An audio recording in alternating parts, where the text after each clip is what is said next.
Segundo livro dos Reis, capítulo 4, versículo 1. E uma mulher das mulheres dos filhos dos profetas clamou a Eliseu dizendo: meu marido, teu servo, morreu, e tu sabes que o teu servo temia ao Senhor. E veio o credor a levar os meus 2 filhos para serem servos. E Eliseu lhe disse: que te hei eu de fazer? Declara-me que é que tens em casa. E ela disse: tua serva não tem nada em casa, senão uma botija de azeite. Então disse ele: vai, pede para ti vasos emprestados a todos os teus vizinhos, vasos vazios, não poucos. Então entra e fecha a porta sobre ti e sobre teus filhos, e deita o azeite em todos aqueles vasos, e põe à parte o que estiver cheio. Partiu, pois, dele e fechou a porta sobre si e sobre seus filhos. E eles lhe traziam os vasos, e ela os enchia. E sucedeu que, cheios que foram os vasos, disse a seu filho: trazei-me ainda um vaso. Porém, ele lhe disse: não há mais vaso nenhum. Então o azeite parou. Então veio ela e o fez saber ao homem de Deus. E disse ele: vai, vende o azeite e paga a tua dívida, e tu e teus filhos vivei do resto. Então, como eu disse, já várias quartas-feiras nós estamos estudando esse texto, já extraímos daqui muitos ensinamentos preciosos, né? Mas hoje eu quero me ater a falar a respeito de cooperação familiar. É muito interessante, e é isso que a gente vem tratando nas últimas quartas-feiras, que para que o milagre viesse a acontecer, o Espírito de Deus inspira Eliseu para trazer essas informações, que é aquilo que a gente poderia dizer que era o caminho do milagre. O que aquela mulher e a sua família deveria fazer para que o milagre acontecesse. E a gente tem falado de várias questões aqui, abordamos sobre valorizar o que se tem em casa, falar aquilo de bom que se tem em casa, falamos dos bons relacionamentos, falamos que não se pode deixar uma dívida e assim por diante. Mas hoje, como eu disse, eu quero focar justamente nesse aspecto. Eu penso que o Espírito de Deus queria ensinar para aquela família, como quer ensinar para a minha família e para a sua família hoje, que para nós vivermos um milagre de Deus dentro da nossa casa, nós precisamos aprender a ter a cooperação familiar, todos cooperando, todos trabalhando juntos para alcançar um objetivo comum. Então, é muito triste quando uma família se resume a várias pessoas morando debaixo do mesmo teto, mas cada um com um objetivo, cada um com um sonho, cada um com uma visão, e aí eu penso que isso, não sei se a gente poderia chamar de uma família, não sei se a gente poderia chamar esse lugar de um lar, talvez apenas de uma casa, né? Mas quando todos ali trabalham para um bem comum, né, e dentro disso precisa haver a cooperação familiar, então é quando essa família vai ser funcional, é quando nós vamos poder viver o milagre de Deus dentro da nossa casa. E aqui, né, eu penso que o Eliseu, repito, inspirado pelo Espírito Santo, ou na verdade o Espírito Santo está ensinando aquela família, como quer ensinar para nós também, que para uma família ter sucesso, todos precisam trabalhar. Né? Precisa haver uma cooperação, porque é triste quando um ajunta e o outro espalha.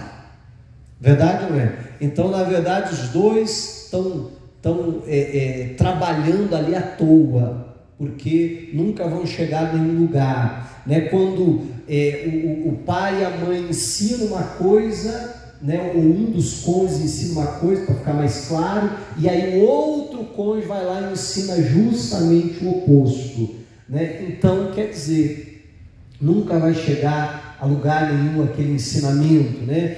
Quando um cônjuge, por exemplo, diz, isso pode, outro diz, não pode, ou vice-versa, não, você não vai fazer, mas a mãe deixou, e aquelas coisas que ficam assim, né? Então nunca vai ter um sucesso familiar. Mas aqui a gente vê algo muito interessante. Eu não sei se antes aquela família trabalhava daquela forma ou não, mas nesse momento o Espírito Santo está levando eles a entender que para viver o milagre na sua família, todos precisam trabalhar.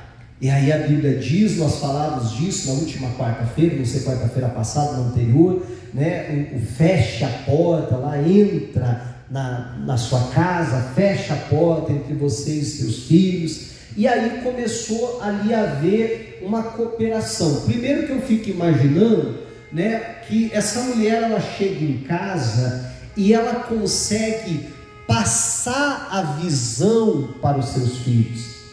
E se nós quisermos viver essa cooperação familiar, uma coisa que nós vamos precisar aprender é passar a visão para a nossa família, é conseguir transmitir para a nossa família aquilo que Deus falou com a gente.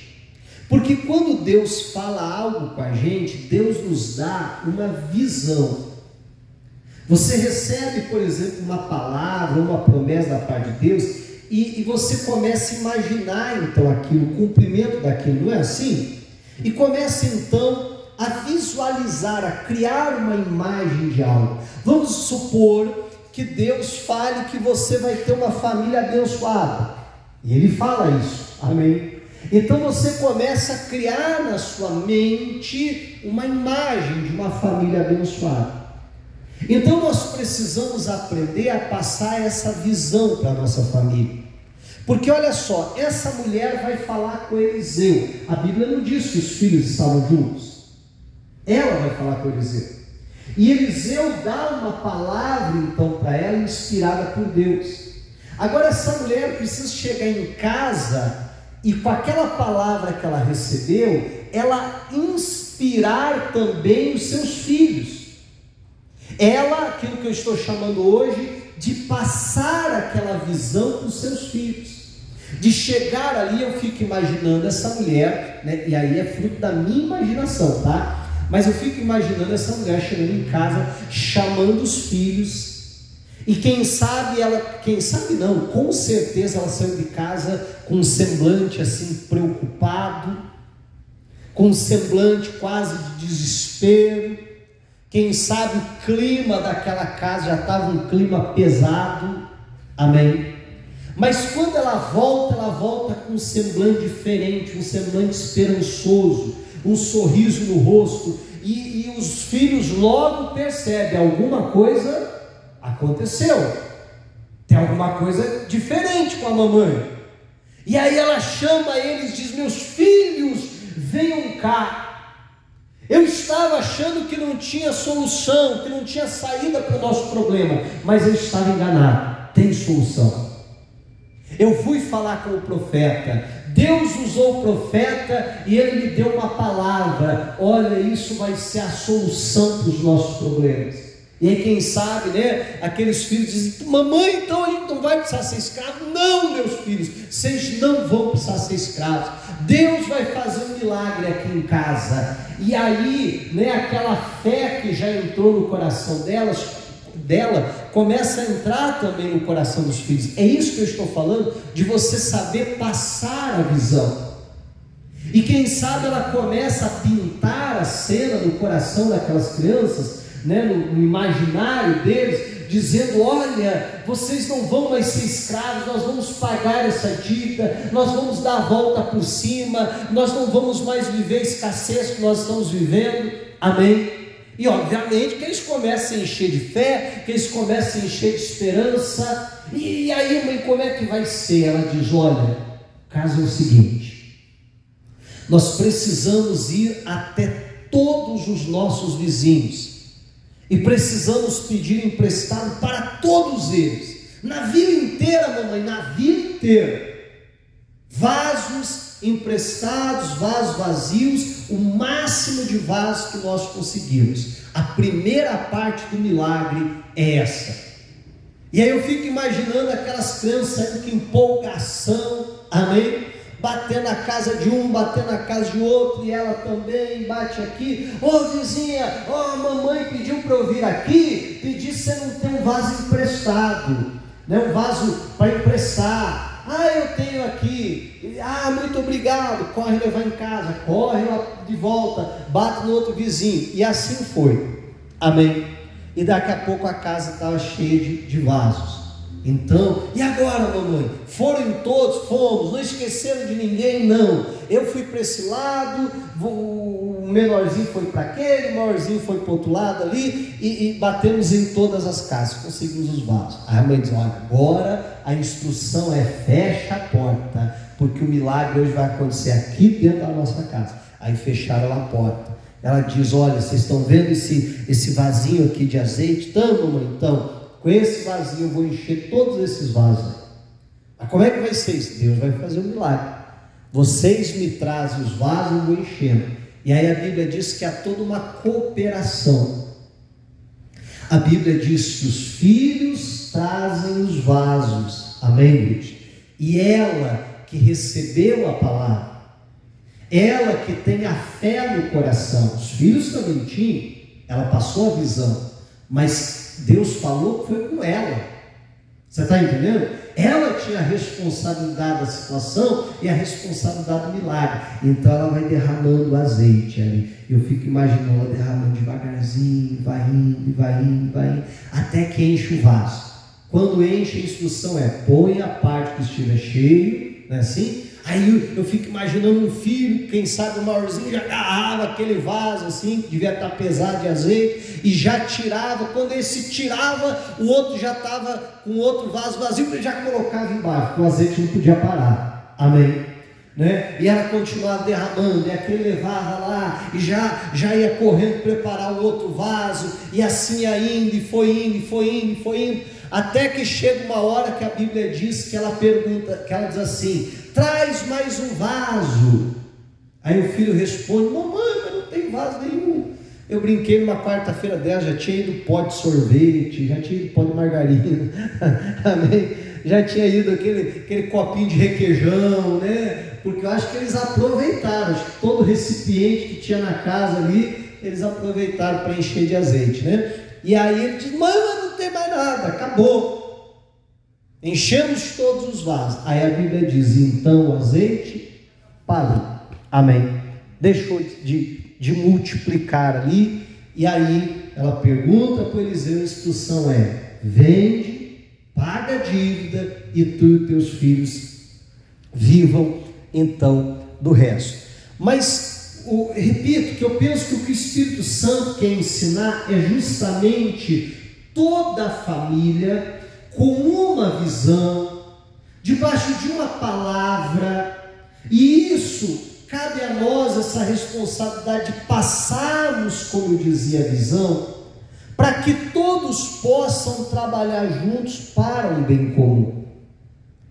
Quando eu fico pensando nessa questão de passar a visão, você percebe que todo líder só foi bem sucedido quando ele sabia fazer isso, passar a visão que Deus lhe deu.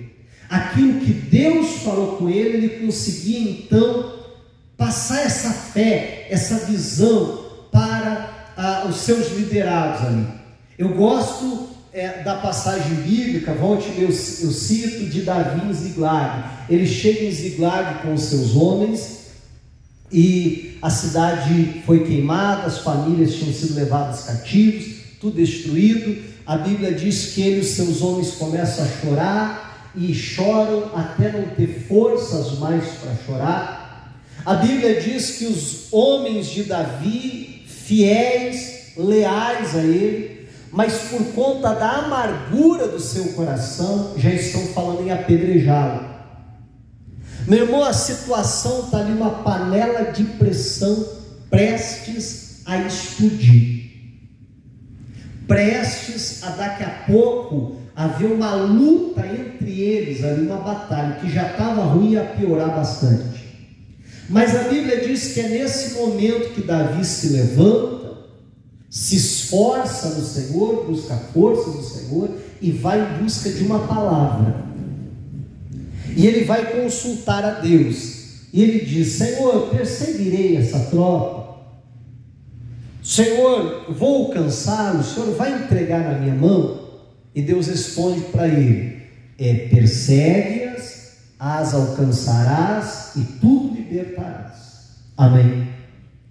Meu irmão, aí no versículo seguinte, a Bíblia diz que Davi e os seus homens estão marchando contra os medianitas nessa ocasião, né? Estão indo contra os seus inimigos ali. Olha só que coisa fantástica. A Bíblia não fala, mas não precisa nem falar.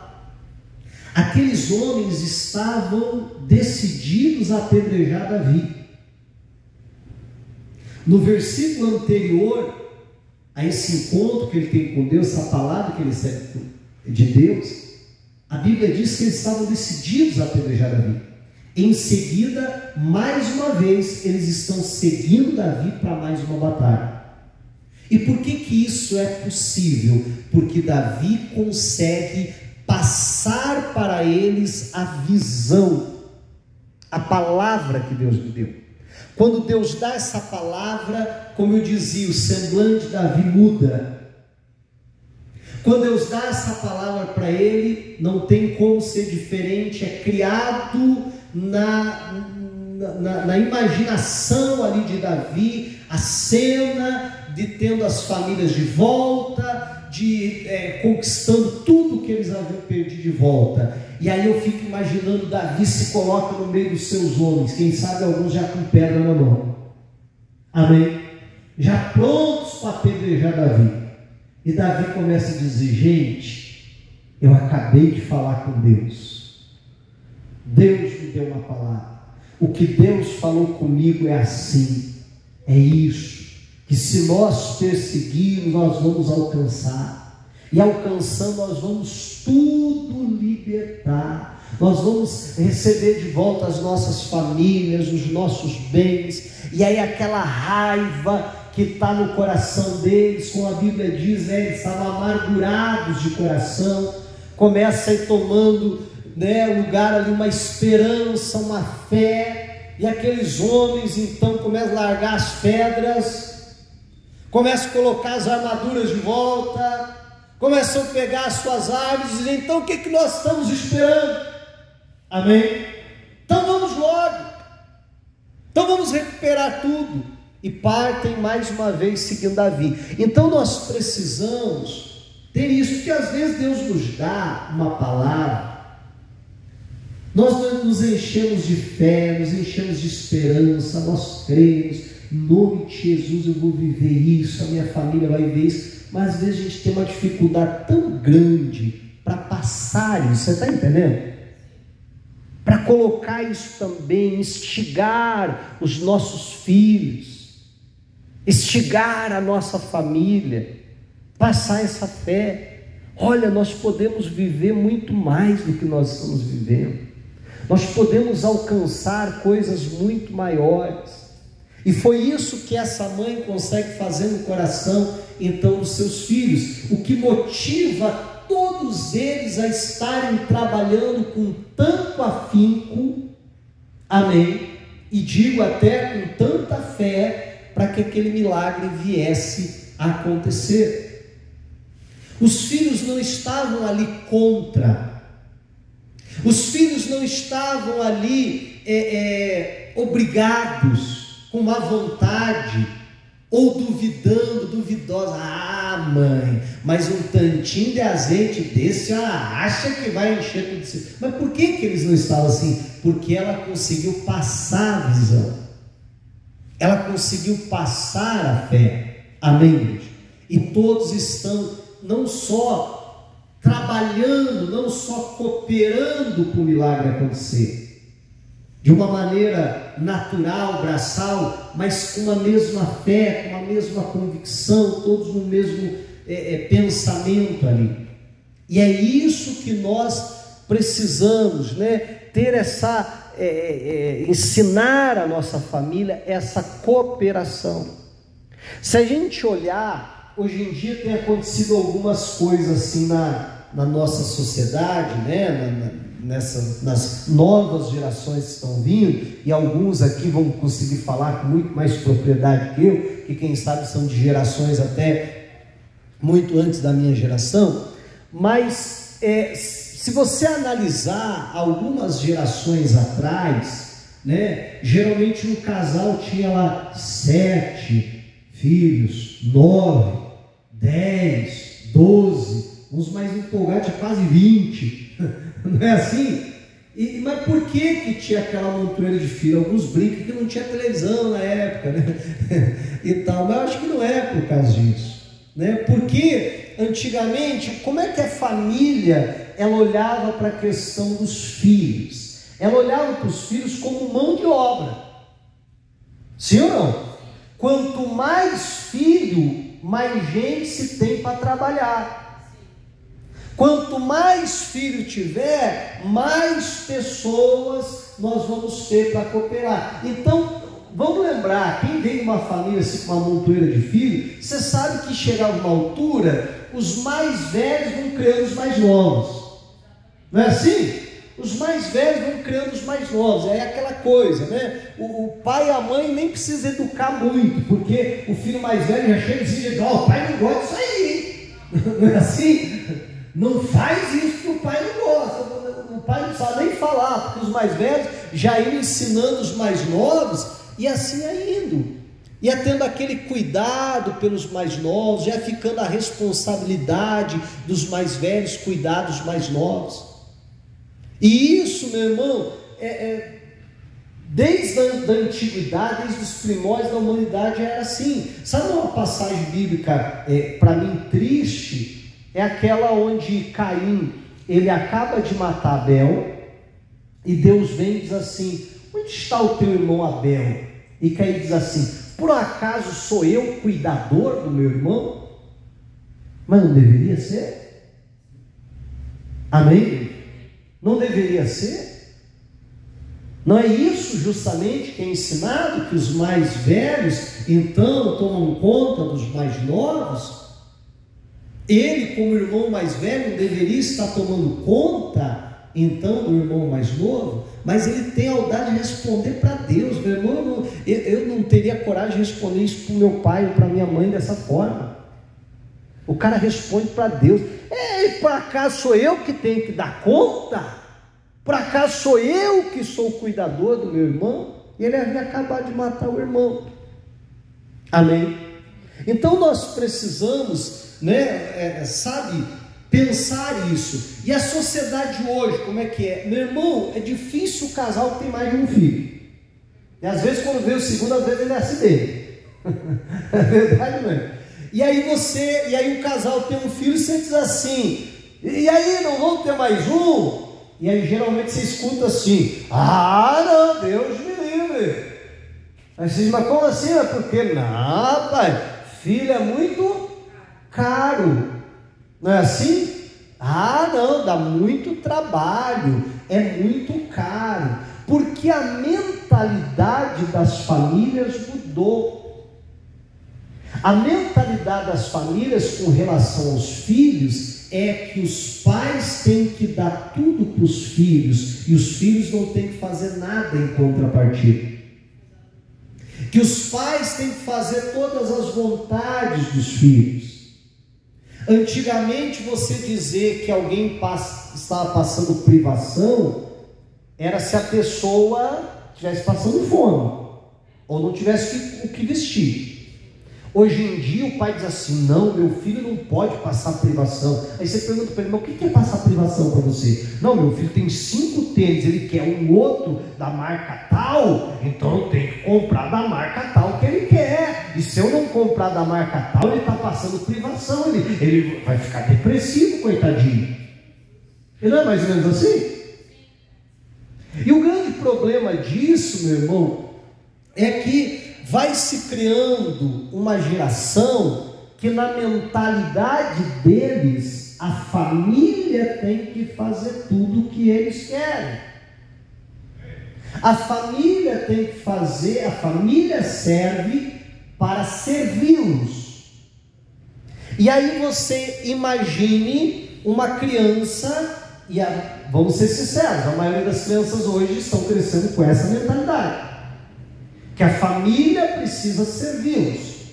Então essa criança vai crescer com essa mentalidade. Qual é a visão de família que essa criança tem? Família serve para me servir, para fazer a minha vontade.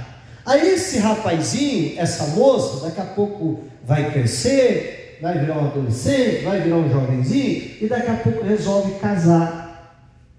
E o que ele espera da sua nova família, do seu casamento agora? Qual que é a visão que ele tem?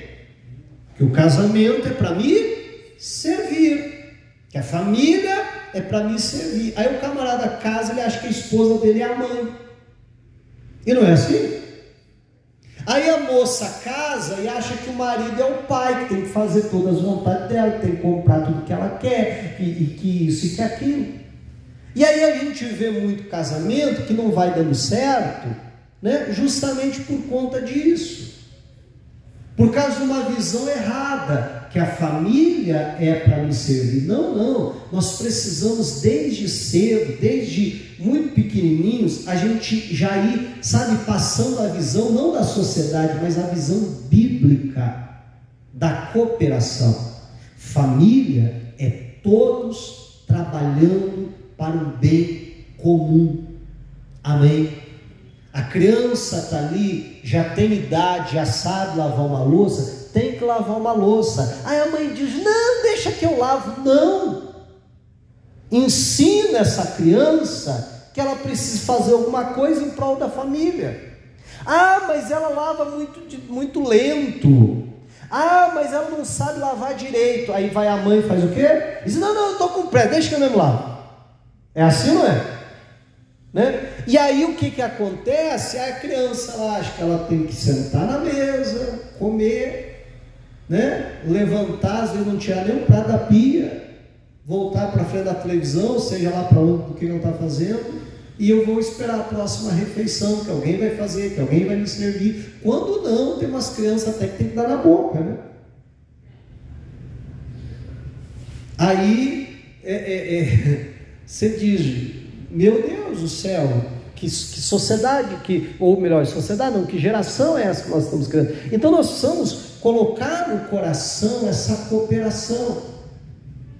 É claro que uma criança vai fazer ajudar em alguma coisa na casa, passar um pano, tirar um pó, lavar uma louça, como eu disse. É claro que não vai fazer com a mesma perfeição ou com a mesma velocidade e tal de um adulto, mas você coloca: olha, você pode ajudar em alguma coisa, você faz parte dessa família, então você tem que trabalhar para o bem dessa família, você tem que ajudar em alguma coisa, porque todos aqui estão buscando um bem comum. Às vezes é um erro, nós até não, claro que isso tudo vai depender muito da idade, etc., mas de não participarmos dos nossos filhos de certos projetos que a gente tem. Qual que é um projeto para a nossa família? Esse projeto aqui, vamos supor, coisa simples: a gente quer agora nas férias de julho ir viajar. Tá bom, então vamos sentar, vamos pensar. A gente vai para onde? A gente gostaria de ir para tal lugar. Quanto é que a gente vai gastar? De hospedagem, de alimentação. Vamos gastar X. Pois é, então a gente vai ter que economizar tanto por mês para a gente chegar nesse X, para a conta fechar. Dessa forma, então, o que a gente pode fazer aqui para cortar gás? Aquela saída que a gente faz, então a gente não vai poder sair mais. A gente saía 2 vezes por semana, sei lá, estou criando coisas aqui na cabeça. Então a gente vai sair mais só uma vez na semana. Em vez de a gente ir naquele lugar mais caro, a gente vai no lugar mais barato. Mas eu queria ir naquele. Pois é, mas você lembra qual que é o nosso projeto? Não é ir viajar? Então todo mundo tem que trabalhar para se alcançar esse bem comum. Você está entendendo, em nome de Jesus? Coisa simples. Qual que é o nosso objetivo aqui? Até projetos de oração. A gente precisa orar pelo nosso tio que está doente. Opa, então temos aqui um projeto de oração. Vamos todos nós da família orarmos nesse sentido. Toda vez que vocês forem orar, vamos lembrar de orar pelo tio fulano de tal para Deus curá-lo. Então, quando aquele tio é curado e você chega e diz: olha, recebi boas notícias, o tio fulano de tal foi curado, o que aquela criança vai ficar? Feliz, ela vai dizer assim: eu participei.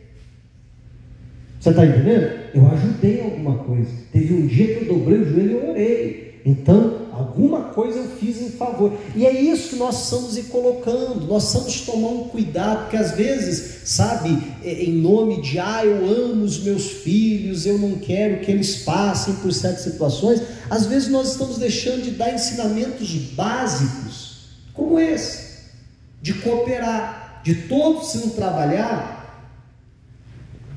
em prol de um bem comum. Porque uma criança que vai sendo ensinada assim, quando ela se casar, como é que ela vai olhar para a família? Ela vai dizer: o que eu posso fazer pela minha família? Como que eu posso ajudar a minha família? O adolescente começou a trabalhar, um trabalho lá, como a gente chama hoje, oi? Não, me fugiu aqui. Sim, faz um trabalhinho de final de semana, coisa assim,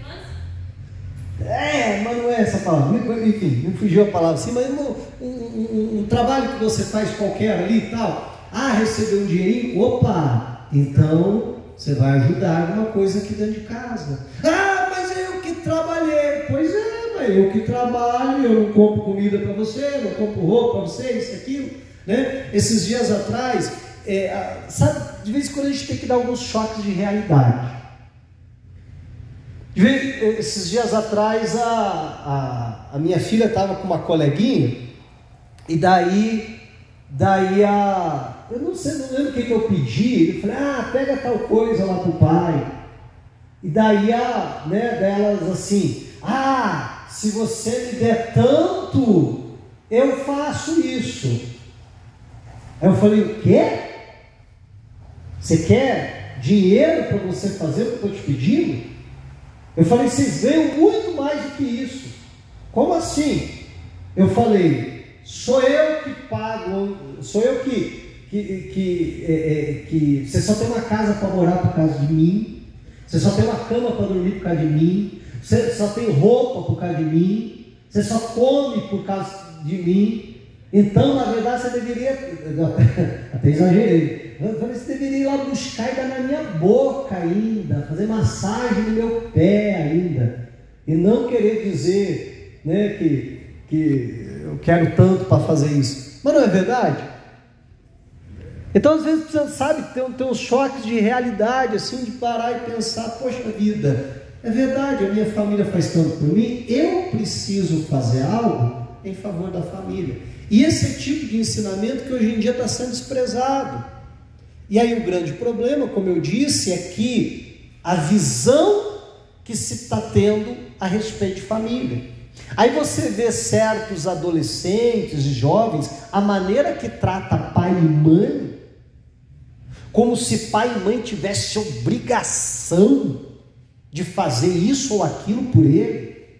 É porque nunca foi ensinado desde criança que pai, a respeito dessa questão, não é como eu me beneficio da minha família, é o que eu posso fazer para contribuir para a minha família. E aí nós entendemos que quanto mais eu contribuo para a família, o serviço vai ficando mais fácil. Você já imaginou essa mulher sozinha ter que pegar o vaso, derramar o azeite, colocar esse vaso para o lado, trazer outro vaso? Não seria possível, porque nesse interim ela teria que deixar de encher os vasos.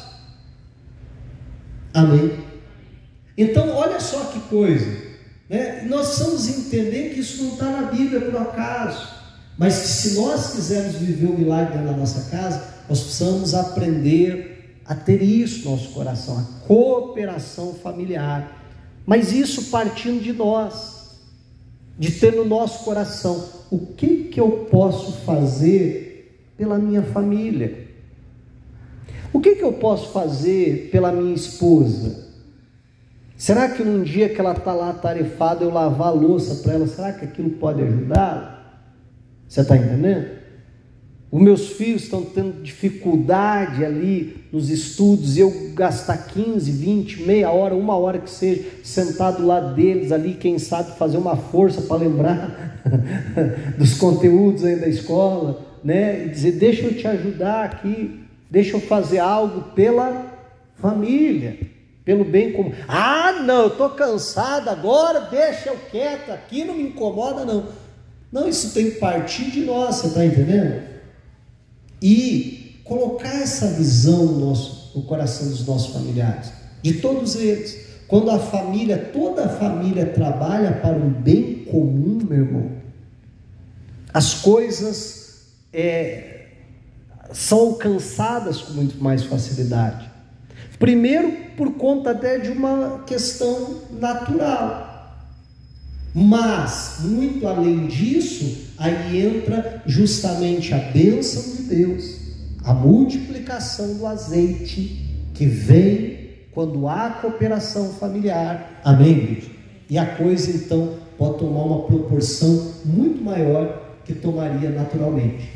Então, o que eu queria trazer hoje é essa reflexão muito simples, mas que nós precisamos ter nos nossos corações e principalmente ensinar os nossos filhos. Se os nossos pais não nos ensinaram isso, então que a gente possa ensinar isso para os nossos filhos. Se os nossos pais nos ensinaram, então a nossa responsabilidade é ainda maior. Você concorda? Né? De não chegar na nossa geração e deixarmos de ensinar isso. Porque se nós ensinarmos isso para os nossos filhos, você concorda comigo que o casamento deles vai ser muito melhor? Você concorda comigo que a família deles vai ser muito melhor? Porque a visão, porque foram criados com uma visão que família é isso, que família é eu trabalhar para um bem comum.